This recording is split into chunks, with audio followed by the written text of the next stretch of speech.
रात के करीब 2:30 बज रहे होंगे। नाइट शिफ्ट करने के बाद मैं पैदल ऑफिस से घर की ओर लौट रहा था। वाहन न होने के कारण बीते 1-1.5 साल से महानगर की सूनी ब्यावान और लंबी सड़कें हमसाया बनकर मेरे साथ चलती हैं। बाप रे, इतनी लंबी लंबी और भूतियां सड़कें खत्म होने का नाम ही नहीं लेती। बस चलती रहती हैं, चलती रहती हैं, रुकने का नाम ही नहीं लेती। कहीं ऐसा घनघोर अंधेरा कि पैर कहाँ पड़ रहे हैं पता ही न चले, तो कहीं खंभों की लाइट से फूटते सफेद झिलमिलाते प्रकाश में नहाती सड़कों की खूबसूरती देखते ही बनती है। रोजाना का रूटीन होने के कारण अब इन सूनी और अंधेरी सड़कों से डर नहीं लगता। इन्हीं सूने और ब्यावान रास्तों पर दिन भर इतना हैवी ट्रैफिक और चहल पहल रहती है कि एक कदम पैदल चलना भी दूभर हो जाए। मई की बेरहम गर्मी, माथे से छूता पसीना, और ऐसे में अचानक हल्की हल्की ठंडी चलने लगे। माथे के पसीने से टकराती ठंडी हवा कितनी शीतलता प्रदान करती है। ऐसे में कौन बेवकूफ होगा जिसका मन गुनगुनाने को नहीं करेगा। गुनगुनाते हुआ मैं आगे बढ़ ही रहता कि अचानक आंखें एक जगह पर जाकर ठिठक गईं। सड़क किनारे एक सभ्य सी अधेड़ महिला खड़ी दिखाई दी। करीब 100-125 फीट की दूरी रही होगी। कंधे पर छोटा सा बैग लटका था। वहीं पैरों के पास भी एक ब्रीफकेस जमीन पर रखा दिखाई दिया। सफेद प्रिंट वाली साड़ी से जिस करीने से उसने अपना सिर ढंक रखा था, उससे तो वो किसी भले घर की ही गृहिणी ही लग रही थी। लेकिन इतनी रात गए, वो भी शहर के भीतर से गुजरने वाले हाईवे पर, कुछ अजीब सा लगा। हो सकता है मायके या ससुराल वालों ने बस में बिठा दिया हो और किसी कारण बस लेट होने पर महिला को देर रात यहां उतरना पड़ा हो। शायद उसका घर यहीं कहीं आसपास ही होगा, या फिर शायद सवारी ऑटो या रिक्शे का इंतजार कर रही हो। लेकिन इतनी रात गए रिक्शा कहाँ मिलेगा? शायद घर का कोई परिजन गाड़ी लेकर आ रहा होगा। शायद शायद शायद सोचते हुए मैं उसके बहुत करीब आ गया।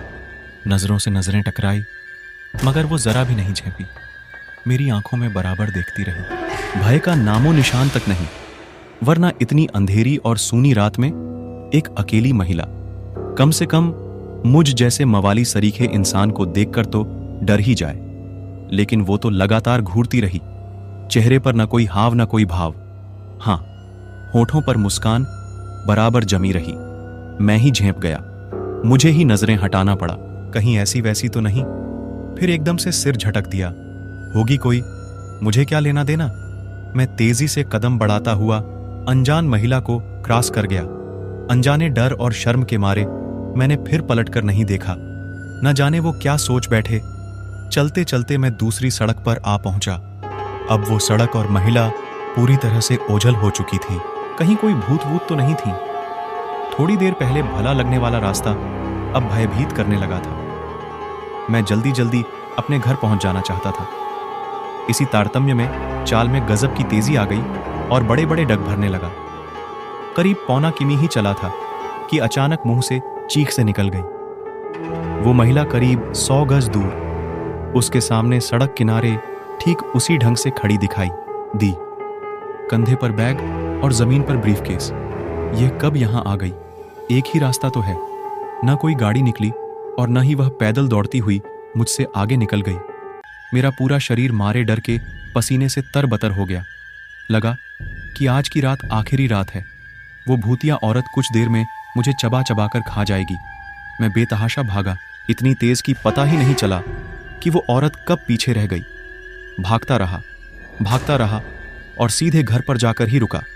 सांसें धौंकनी सी चल रही थीं।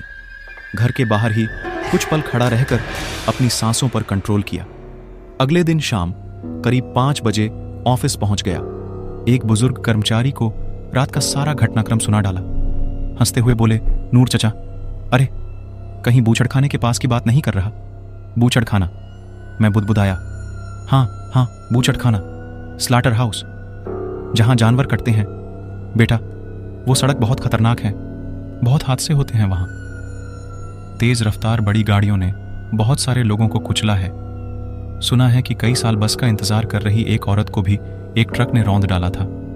तुझे ही नहीं, बहुत सारे लोगों को दिख चुकी है। लेकिन बेटा, भली औरत की रूह लगती है, कभी किसी को नुकसान नहीं पहुंचाती। मैं हैरान था और परेशान भी। अब कैसे निकलूंगा उस रास्ते से रात में पैदल? और एक आत्मा, औरत की रूह से आमना सामना हुआ है मेरा, वो भी भली औरत की रूह। सो आई होप गाइस, आपको यह स्टोरी अच्छी लगी होगी। सुनने के लिए धन्यवाद। दोस्तों, मैं आशा करता हूं कि आपको प्यासी रूह शीर्षक वाली यह रियल हॉरर स्टोरी पसंद आई होगी। ऐसी और भी रियल स्टोरीज हिंदी में सुनने के लिए हमारे YouTube channel the dark reels को सब्सक्राइब कर लें।